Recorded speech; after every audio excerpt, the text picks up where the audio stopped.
Hi guys, what a beautiful day. Started off in a good way. Oh, magnificent. It's amazing. It's a lovely, lovely day.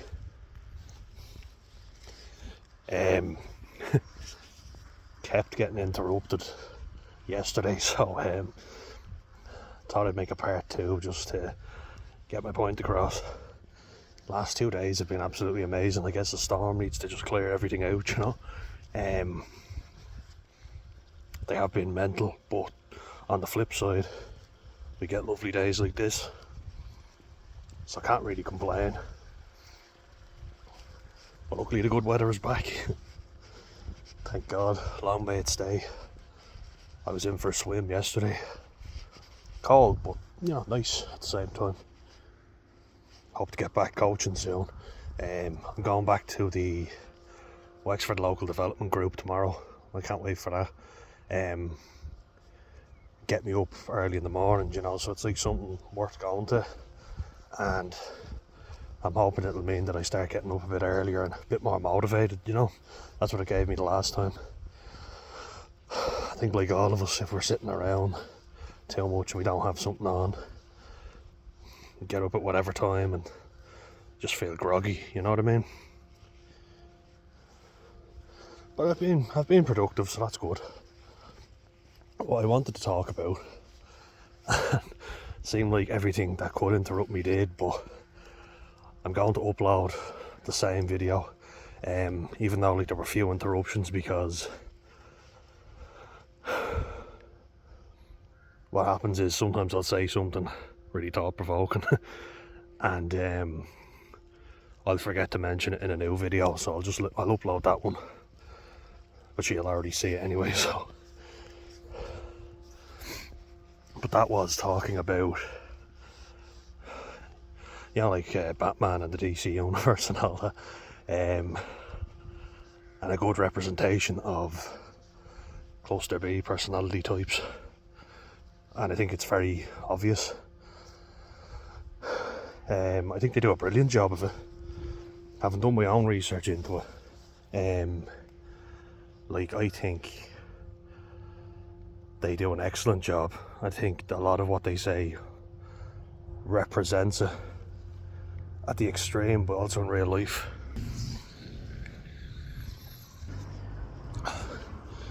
I think they do a brilliant job. Not as clear cut now with borderline, but certainly with antisocial and narcissistic, they're very good, I will say. And I was talking about the Penguin with Colin Farrell. That was a brilliant performance, and he rightfully got acknowledged for it, because that was such a good performance. I was never the biggest fan of Colin Farrell as an actor, but I have to say in that he was brilliant. He deserved it. When I was watching the Robert Pattinson Batman movie, I was like, is that really him? Colin Farrell. That's acting at its best. His friends are about to come over. Here we go now. It's alright. Yeah, too loud. Good boy, don't mind them. If they were nicer, maybe. Now, good boy. Just too loud from our lad. Don't mind them. But the elements of narcissism in the Penguin are brilliant. They're really well laid out. And I want to move on to a character we all know and love, and then do a bit of comparison for you. That is the Joker. And I think I'm going to combine a few. So I was only really using Colin Farrell's Penguin because you can't really use any others. They're not as detailed. I think they did such a good job on that one. Burgess Meredith, aka Mickey from Rocky. It's more of a comical type, People don't really think as deeply back in those days as they do now. At least not in movies. It's pretty cringy actually when you look back on them. Adam West's Batman. One look at the Joker, and the ones I'm going to use are Heath Ledger's and Joaquin Phoenix, because I mean it's such an iconic character, but while those two would be the best performances, they've had some pretty shitty performances and nearly put the character out of business. I hope we've all forgotten about Jared Leto's one and Cameron Monaghan's version. That wasn't nearly as bad as Jared Leto's one. Just wasn't very convincing, you know. Maybe that's because he'll always be Ian from Shameless to me. That's how I know him. Kind of like with Daniel Radcliffe when he's in anything. There we are. Hey! You hear that? Come on, Alf. Oh. Hey, come on. Will you lock calm down?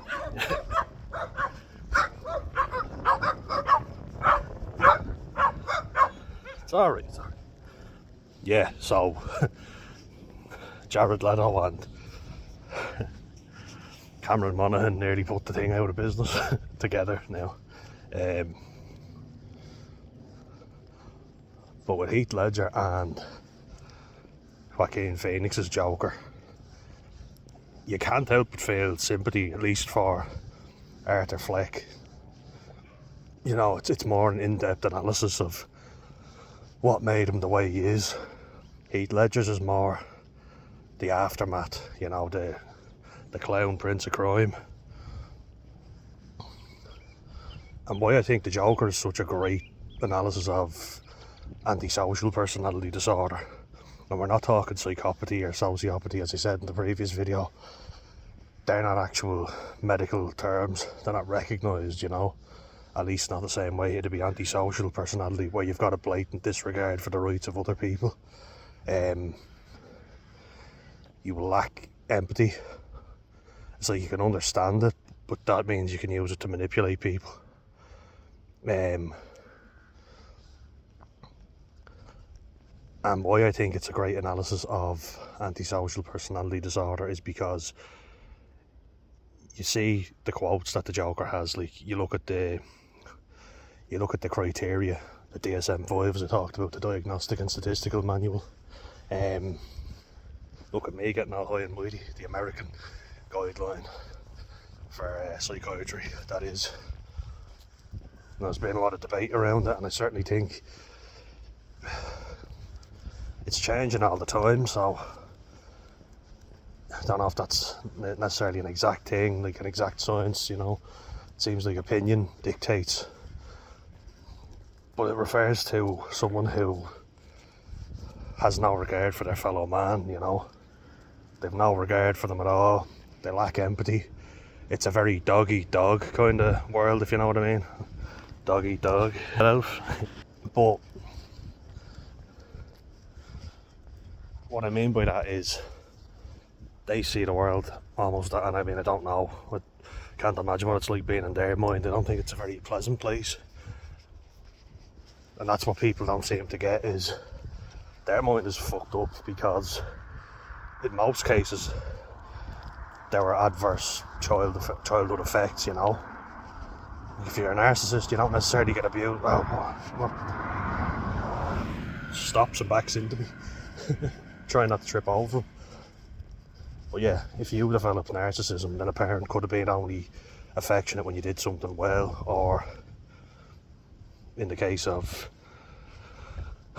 our boy Oswald Cobb, Colin Farrell's Penguin, jealousy, you know. I want what everybody else has. I want to do whatever it takes to get to the top and be admired by people. And he's you can see his very fragile ego, you know, extremely fragile. That's narcissism 101. If you don't admire me, I'm going to kill you, you know. You will treat me with respect. And that's why I started off with narcissism, because it's like, that's kind of like the foundation, and then progressing to antisocial. But with there's a twist. So you see all the things that the Penguin is bound by. Ozzy, he's bound by rules and, trying to impress everyone.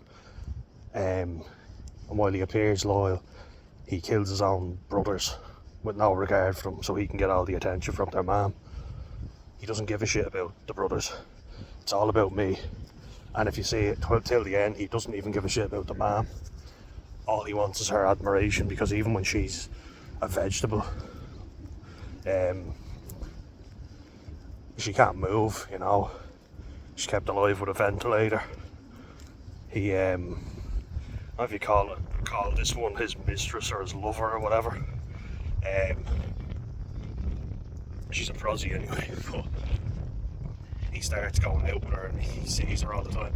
That actress, by the way, Carmen Ejogo, I can't stand her. She's always real moany and whiny and everything she's in. I watched her in True Detective and I just got annoyed by her, the way she goes on. She's just very self-righteous in everything she's in. And obviously the characters they get her to play, but in True Detective she was given out to a reporter for trying to get the latest story. And that's exactly what she's trying to do, from a grieving mother.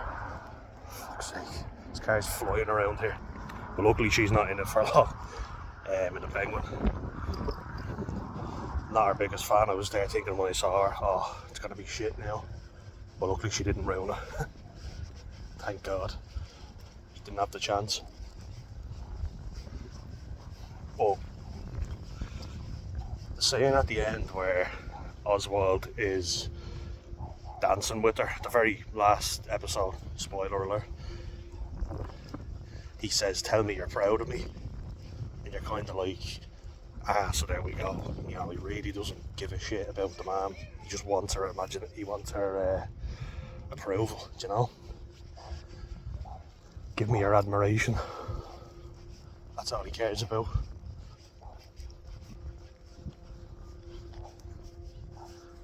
And you're kind of just there thinking, it's kind of sick, it's a bit disgusting. It almost arouses him, like, to have that approval. And it's kind of disturbing, I won't lie. But it also is a good insight into, he never really gave a shit about the mother. He only cares about her approval, because she's the caregiver. I want all the attention for me. Highly narcissistic behaviour. Oh boy.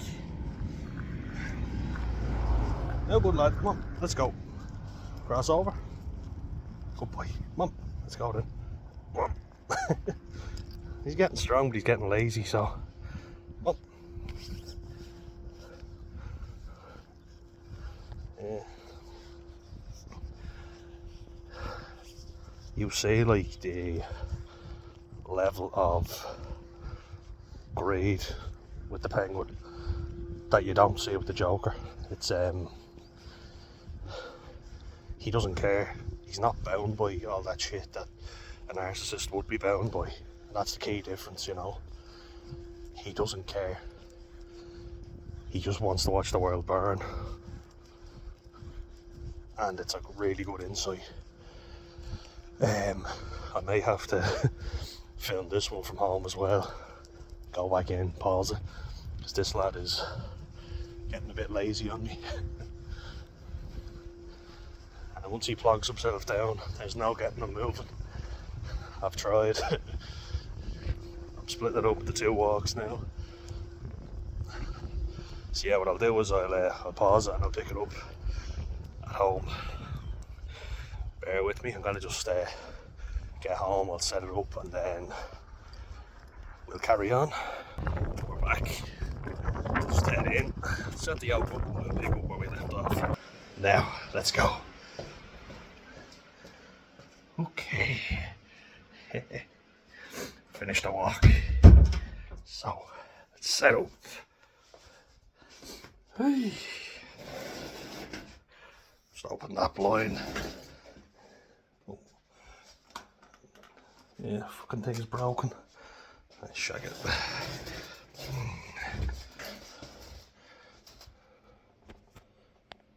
And we're back.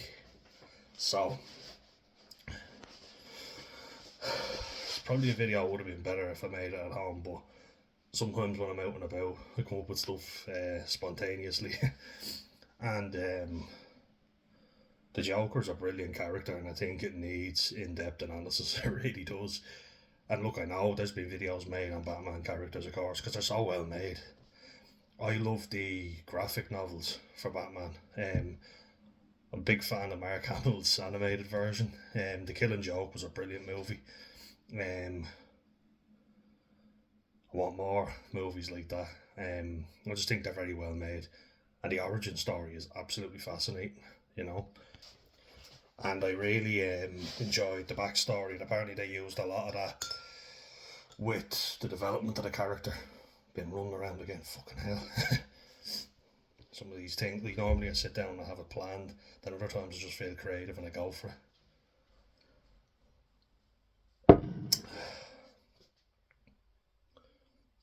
Waiting down. It's like nobody gives a shit what I'm doing until I'm busy, and then they all want to bother me. Can get annoying. And you say you snap, you're like, oh, what is it now? Yeah. Just getting set up, guys, and then I'm gonna get back to it. Yeah, just bear with me. The dog was calling Alfie. Sorry about that, lots of commotion, but yeah, getting back to the video, talking about antisocial personality disorder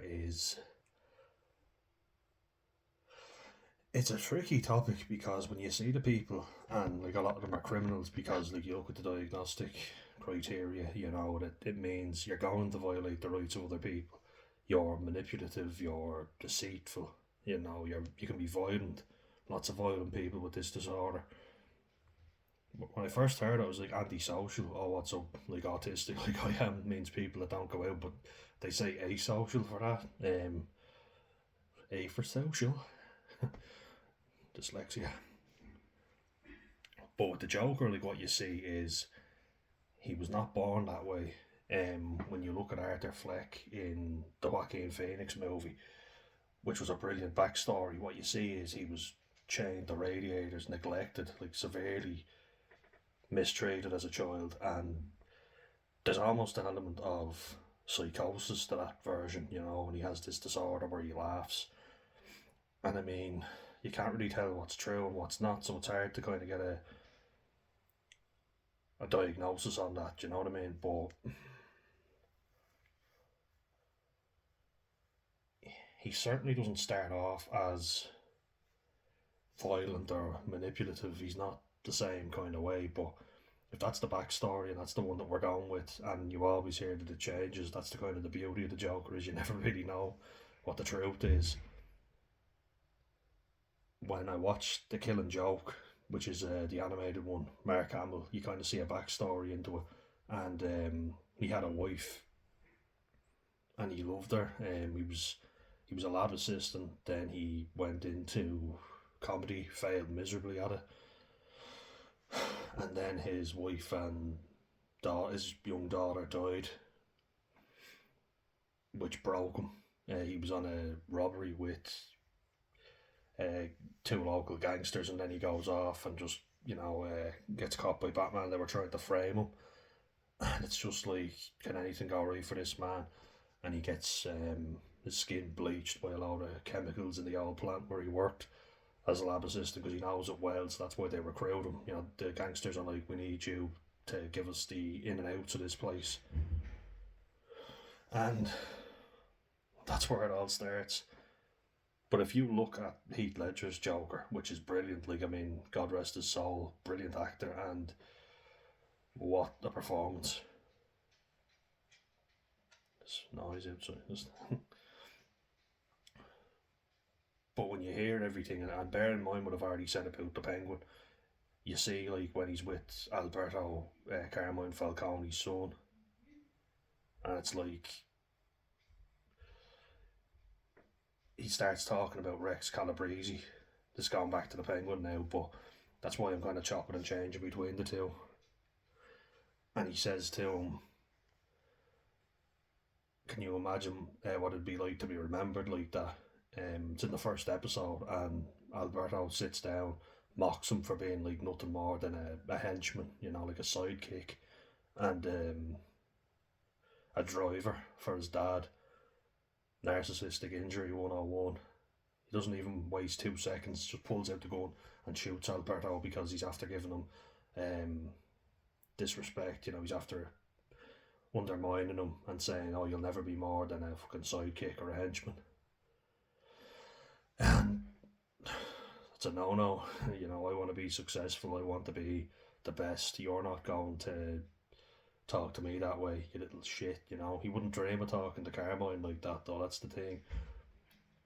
I find there's a real element of cowardice with narcissists, because it's all about self-preservation. And if you look at Oswald, he's very cowardly. Like I was mentioning it last night, but couldn't fucking finish it because there was so much noise. But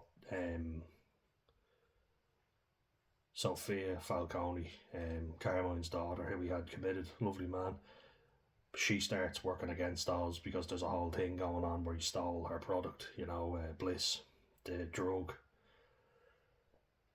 Another sign, his lack of loyalty. But because of it, she punishes him by sending a big Range Rover in with a load of bombs in it. And Oz doesn't tell anyone. He sees it and he's like, "Oh fuck this, I'm getting out of here." Doesn't tell anyone there's a fucking bomb in the car, and he just ducks and runs for cover. Leaving all the men who've helped him make the product to be blown to pieces. He goes against the Falcones as soon as the opportunity presents itself. He's like, the Falcones are weak now, so I want to, because they've lost Carmine. Carmine's dead, so that means that the leader is gone. There's a weakness there. They're not the same as him. They won't be able to keep the empire going. So he teams up with his arch nemesis, Salvatore Moroni, and promises him the world. And it's a good line. He's played by Salvatore Moroni is played by none other than Clancy Brown, aka Mr. Krabs. Mr. Krabs has been some evil fuckers. Do you remember Byron Hadley from The Shawshank Redemption? Fucking hell, evil bastard. He's a big man. He's like 6'5". Clancy Brown, scary looking man as well. Mr. Krabs is terrifying.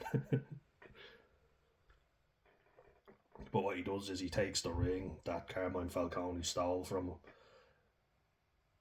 after ratting them out as well, to get him locked up. So it's like a sort of peace offer, and he gives it to him, and he's like, "Here you go. I want to work with you.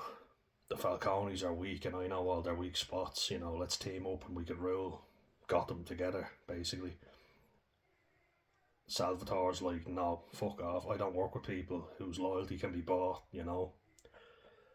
Which is a good point. It's like, I see through your bullshit. I know you're a snake in the grass.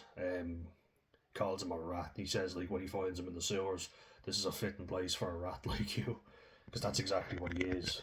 And I always think of this saying, when thinking back to the scene where the jeep gets brought in and the place gets blown to Kingdom Come, and only a rat leaves a sinking ship. Not only does Oz not tell anyone about the bomb, he doesn't help anyone. He just says, "Fuck this shit, I'm out," basically, and jumps out of the place. What would it have taken to go, "There's a bomb in the car, let's all get out," and then we'll all run? Doesn't tell anyone because he doesn't care. It's all about me. Self-preservation. So there's a real cowardly element to narcissists. They'll always pick the winning side, and I think that's what the Penguin highlights brilliantly. Is, I always pick the winning team. Why back a losing horse when I can pick the winners? Like, Oz will team up with anyone. He promises them the world and then just throws them under the bus if it suits him to do so. Do you know what I mean? Like, he'll plumb arse them or lick their arse when it suits him. He'll say to them, "You're the best thing in the world." He says to Alberto Falcone, "Your dad was great, what a powerful man, what a great leader, and this is your legacy," and all this stuff, like all these lies.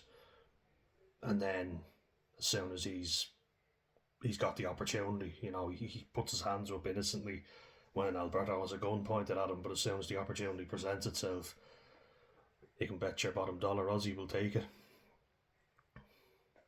He's a coward. I mean, above all, he's a real coward, but it suits him well because self-preservation is always in his mind, and that's what the different things are. So he's motivated by greed, by money, by status, and self-preservation. The Joker is not motivated by any of those things. He's impulsive. He doesn't think out stuff. He even says it himself. Heath Ledger has some brilliant quotes in The Dark Knight. Christian Bale's Batman. Christian Bale will always be Batman. No one comes close. I know he's a bit of a head case, but he will always be Batman in my mind. But you remember when he's sitting in the hospital bed with Harvey Dent after, killing the love of his life, tying a lot of oil drums to them both, and saying to Batman, "You'll have to make a choice." And then he gives him the address for Harvey, but not Rachel, because he wants to see how they react. Harvey goes fucking mental and becomes Two-Face. Side of his face melted off. We were like, Rachel, nah. Batman and Harvey competing for Rachel, and then she's blown to Kingdom Come. But when the Joker visits Two-Face, aka Harvey Dent, in the hospital, and Harvey Dent says to him, "You planned this," and he goes to him, "Do I look like a man with a plan?" And he's like, "I'm like a dog chasing cars. I wouldn't know what to do with one if I caught it. I just do things." What's a diagnostic criteria for antisocial personality disorder? It's impulsivity. Being impulsive, like just going with it. Sensation seeking behaviour, The Joker shows that brilliantly, and he shows he's not bound by money, because remember, it's a really good scene in The Dark Knight. I mean, you could go into psychology about it throughout. It was brilliantly done. And he just says that he wants half of everything that they're making with the big robbery that they're about to pull off, and he goes in to meet all the Gotham gangsters who have a little group meeting. The Chechen is saying, "What are you going to do with all your winnings?" That's what he calls them. And he was like, I don't like flashy things. I like guns and bullets and gasoline. And then they pour it all over the money and set it on fire, and the Chechen is gone, "My God, you're burning all this money, you fucking madman." And then the Joker says, "You know what all those things have in common? They're all cheap. All you care about is money." The Joker is not bound by anything. That's antisocial behaviour for you. Antisocial personality disorder, I believe, is quite different from narcissism in that you have a broken person. Someone with narcissism, it's all about attention seeking behaviour. You have to be the best. Either you were given too much of "you're the best in the world," or too much of "you're useless, you're worthless," and then there's an overachieving type of personality that develops. With antisocial, you were basically, and I mean, I don't believe that it's possible to have antisocial personality disorder and not to have been heavily abused in your life, or at least taught some way that it's not okay to be vulnerable. It's not okay to show your emotions. Emotions are weak. Like, people say, "Oh, they're a monster, they're evil," and their behaviour would certainly say that, yeah. But they're a broken human being, Like, we like to preach to people that, "Oh yeah, it's okay to cry, it's okay to be vulnerable, it's okay to be emotional." And I'm not defending people who commit serious crimes, but maybe, just maybe, these people grew up in an environment where that wasn't okay. It's a very dog-eat-dog kind of world, similar to narcissism, but everyone's bad, everyone's evil. My family were supposed to look after me and protect me, and all they did was beat me up, mistreat me, treat me like absolute shit. If I cried, they just beat me up harder. They were even more aggressive and violent. Vulnerability was a weakness. It's not okay. So you push your emotions way, way down. It's not okay to cry. It's not okay to say I'm sad. It's not okay to ask for help. Every man for himself. Um, and you see as well, there's no self-preservation with the Joker. It's like, if I die, so be it. I don't really care, so I'm not bound by that. Self-preservation doesn't come into it. If I go down, I'm taking you with me. Whereas we see with the Penguin, that's not going to happen. What he cares about first and foremost is, I want to live. I don't give a shit about anything but money and status. Where the Joker says, I like cheap things. I don't care about money. The Penguin, all he cares about is money. Money and power, and he will do whatever it takes to get it. The Joker is not bound by those rules. He just wants to burn the world down with him there. And you always get the impression that he's not far from suicide. The world is a cruel and evil place, and I've been abused and mistreated. So if you combine the Arthur Fleck storyline with Joaquin Phoenix's The Joker, with The Dark Knight, then you get a really abused person who was mistreated by everyone. Everyone treated him like absolute shit, and he just had enough and snapped. I feel like a lot of people didn't get that message. A lot of people said, "Oh, he's evil," and this movie sends the wrong kind of message. Oh, fuck's sake! One sec. So, like, I see a lot of videos, and I'm fascinated by this. What's the difference between narcissism and antisocial personality disorder? NPD and ASPD. We're not even going to talk about psychopathy and sociopathy. They've been debunked. Oh, fucking hell. It's always me that gets up and has to do something.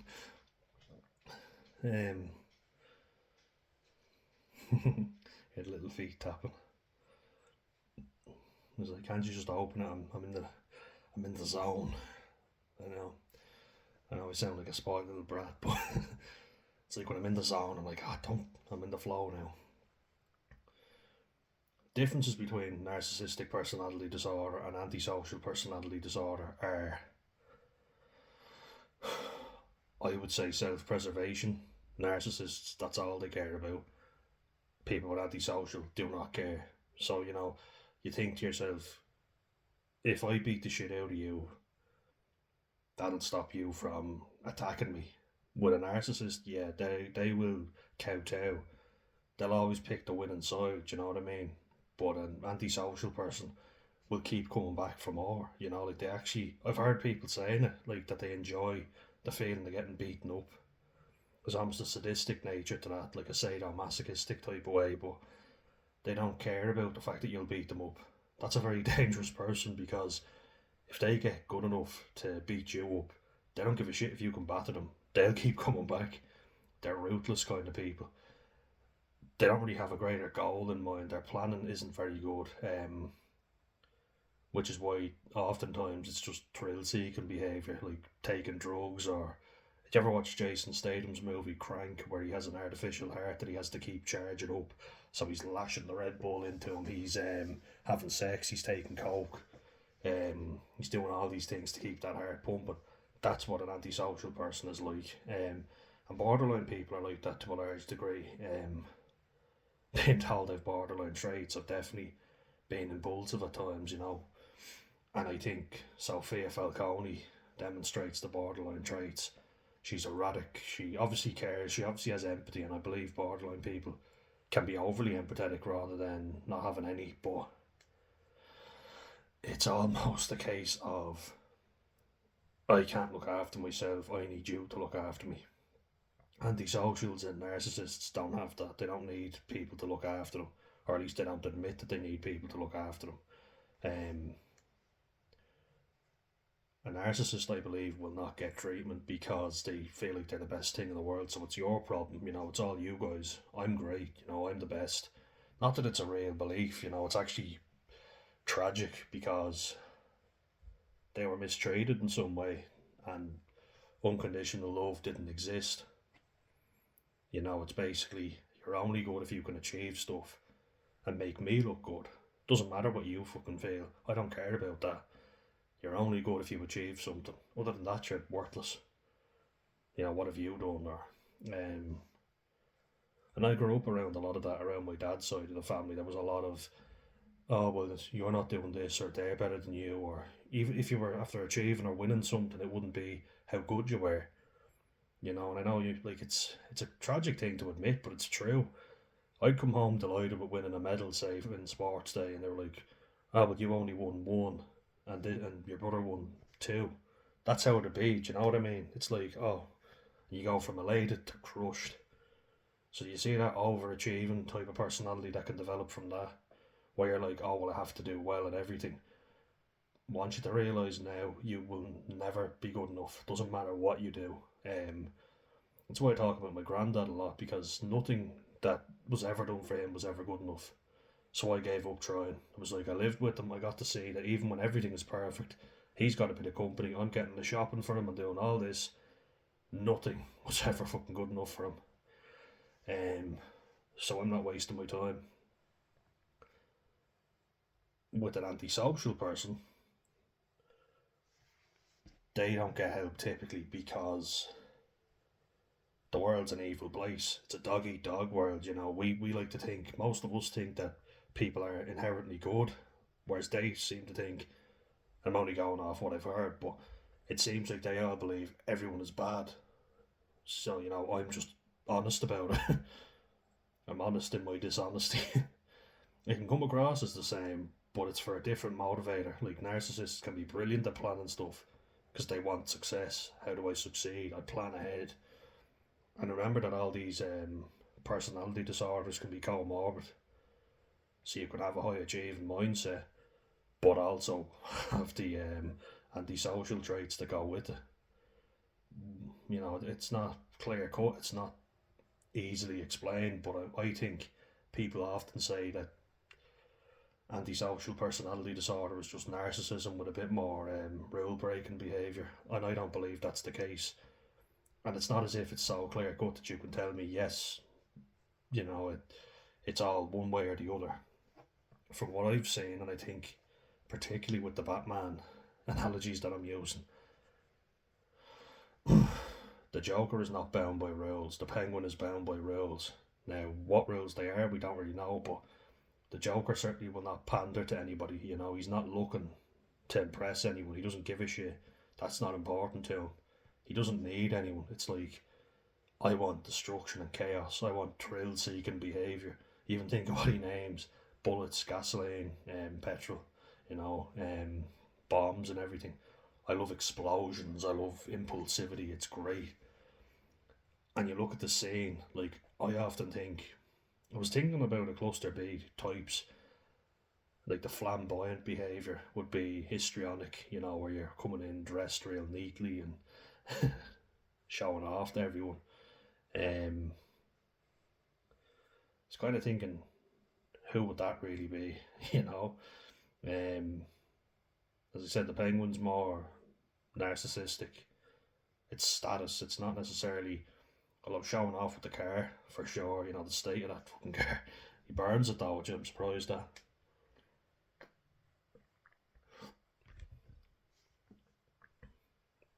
But with borderline, I think Batman actually has a lot of signs of that. In every aspect, in every single version. I know that might be a hard one to believe, but if you think of the shifting sense of self, he literally is either Bruce Wayne or Batman. He can't stand being around all the rich wank bags that his life and his family name have forced him to be around, With his dad, Thomas, obviously having so much influence in Gotham. And it's, you can see, like, in Batman Begins, he's kind of uncomfortable around all these rich wankers, and I know he's trying to save their lives. When Ra's al Ghul, Liam Neeson, what a guy, we love Liam Neeson. But when he invades the Gotham Manor, or Wayne Manor, sorry, and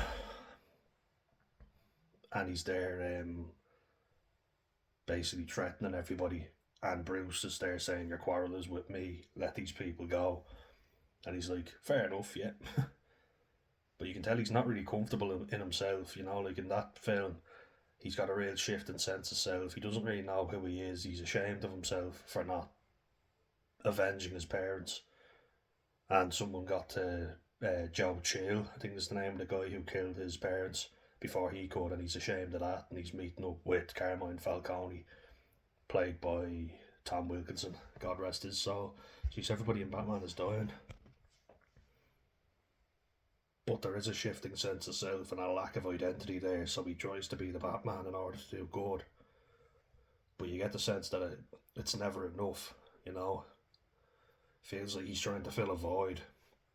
He's quite a dark character, like Batman is in general. And you feel like without Alfred and, Lucius Fox, so Michael Caine and Morgan Freeman, like he's got a lot of helpers with him. He's got money, so he can afford to not be very capable. He's got those two looking after him all the time. Like Lucius is looking after the technology side. Alfred looks after everything else.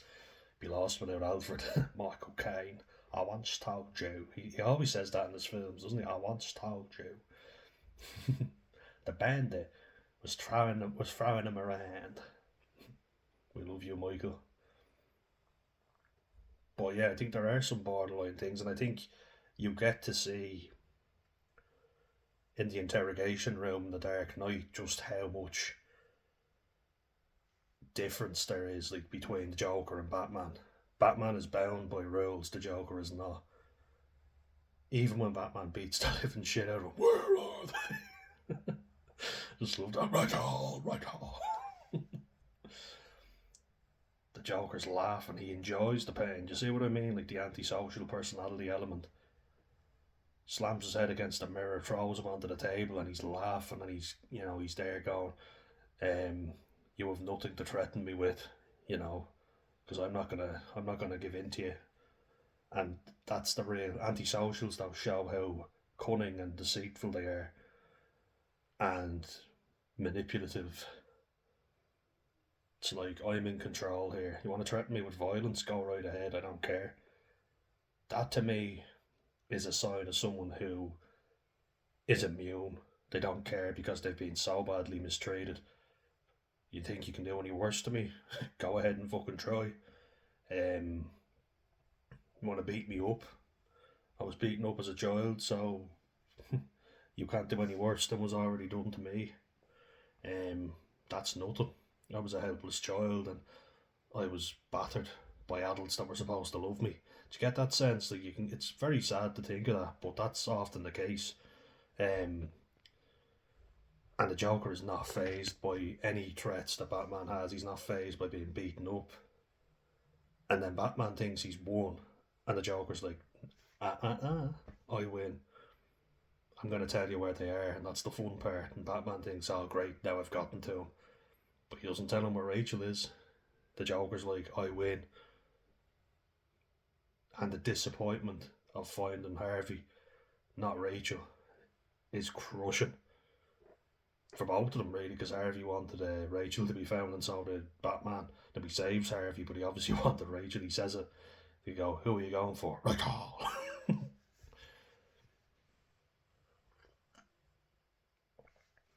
I think it's a great example. Like, the Penguin always says, oh, you're wonderful, you're great, we could team up, we could take over Gotham.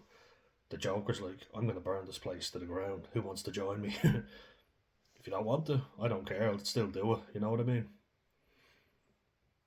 And I think that's what makes antisocial people so scary, is the fact that they have literally no fear.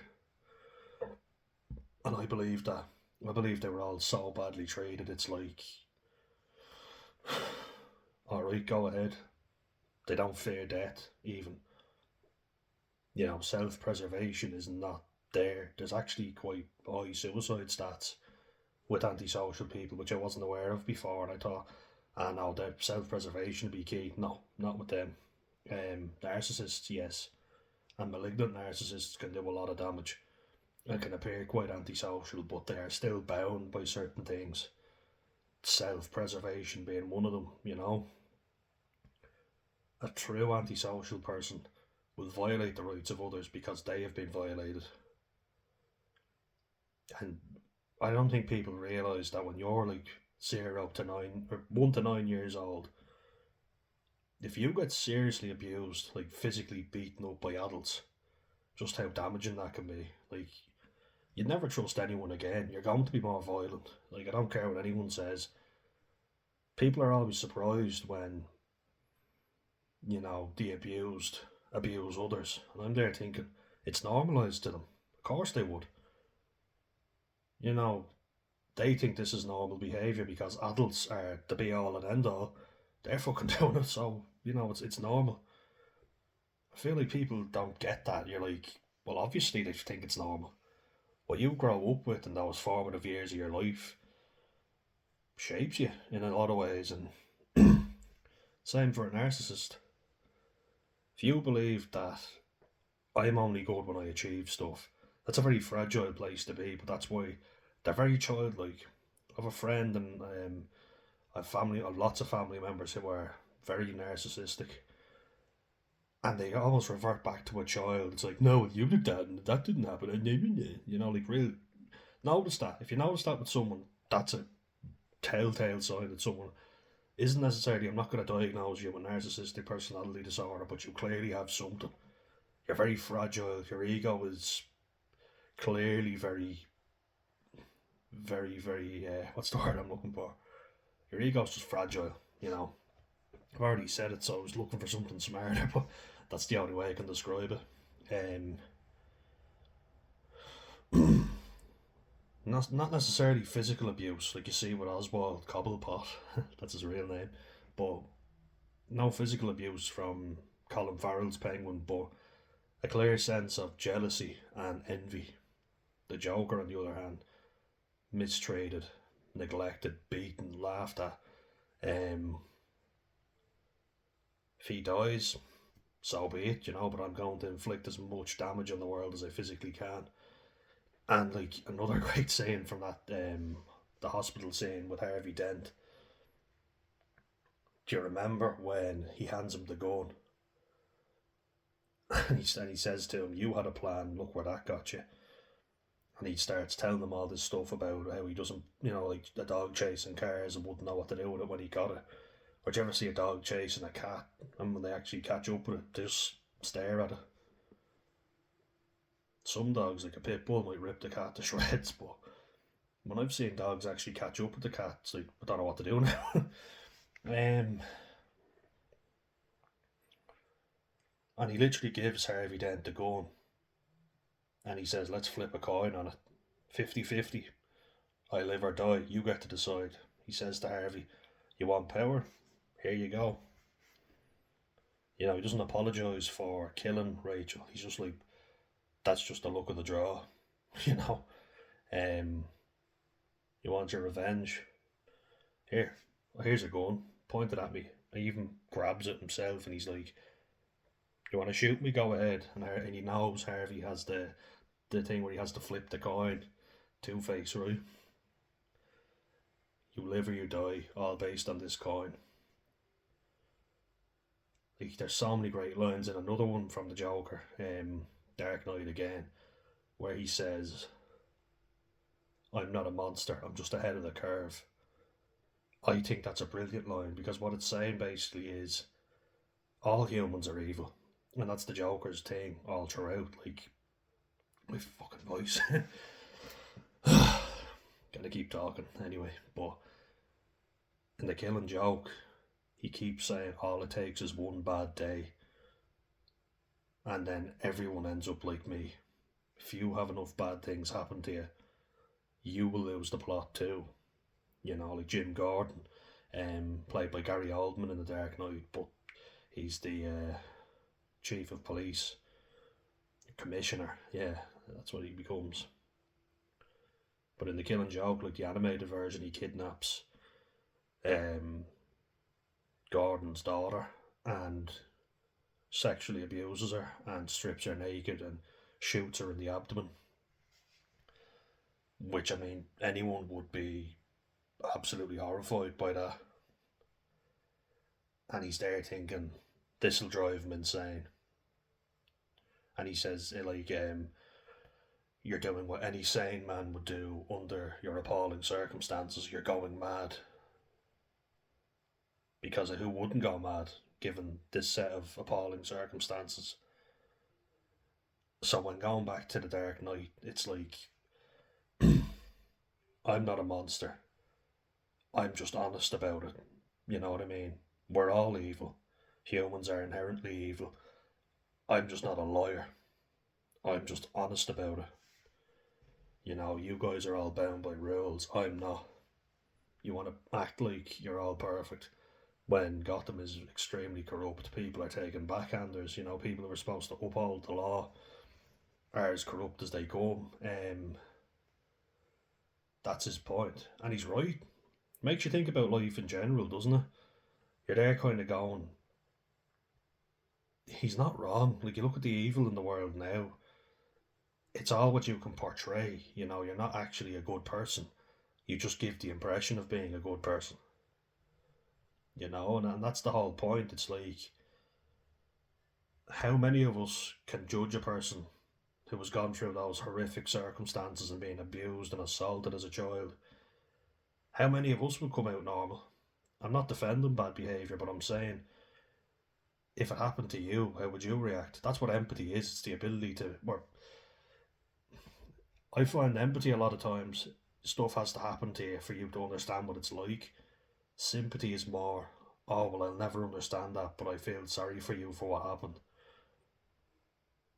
But if we can all imagine what that person was like as a child, can we go back to ourselves as children and think, if that happened to me, how the fuck would I turn out, And maybe we'd be less judgmental.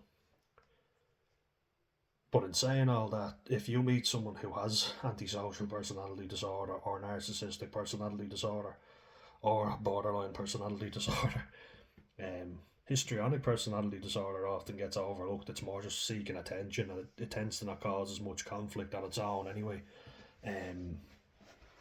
It's just people looking for attention.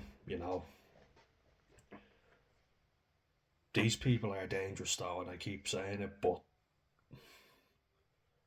that cluster B, like, you've got three clusters: cluster A, cluster B, and cluster C.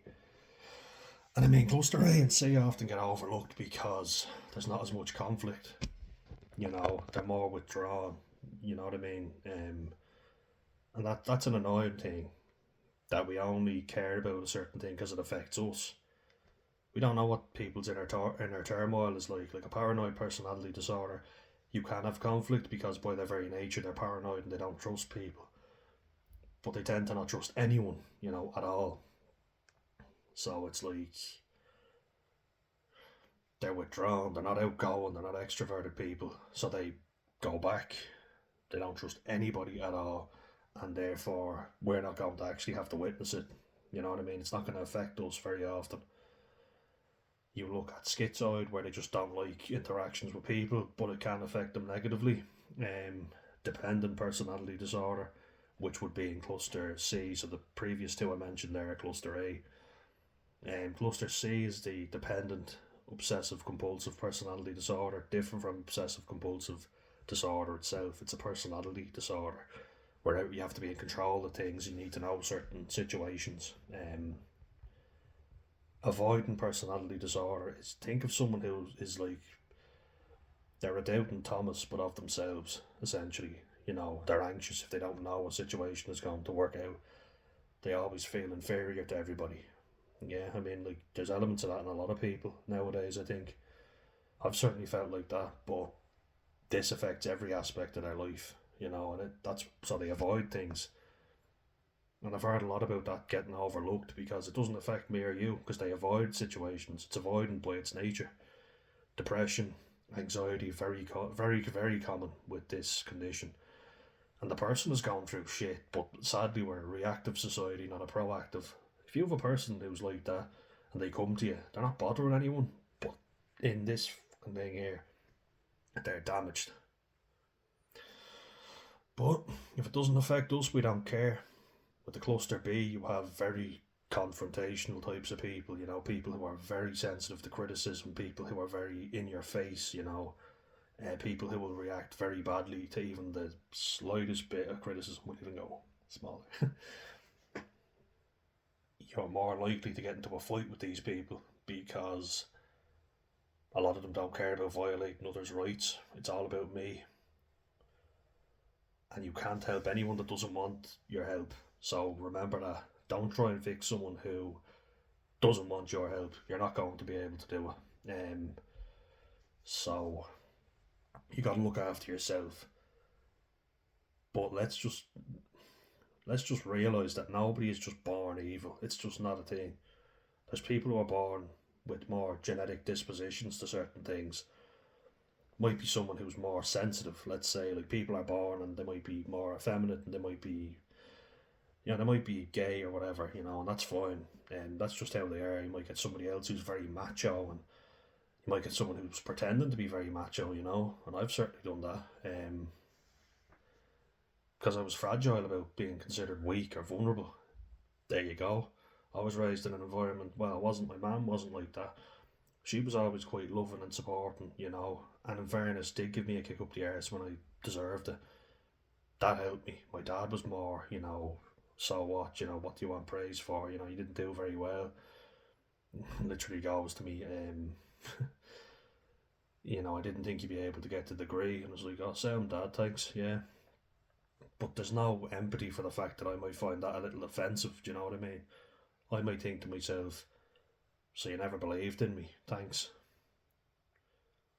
But how sensitive people are nowadays to be like, oh, well, thank you very much. And, like, I'm not being sexist because there's a lot of men that are like this too, but there's a lot of women out there who you can't say boo to. You have to always give them compliments, and if you don't, then they go ape shit. And if you say, I didn't think you'd be ape, imagine saying that like to your daughter. I imagine the response would be, oh, you didn't believe in me. How could you? How could you be so cruel? And but you know, I'm his son, and I wasn't raised in an environment where that was very good to say. To be like, ah, get over yourself. You know, what are you whinging about? Someone just kind of go, don't be such a handbag and get on with it. Look, that's just the way he is.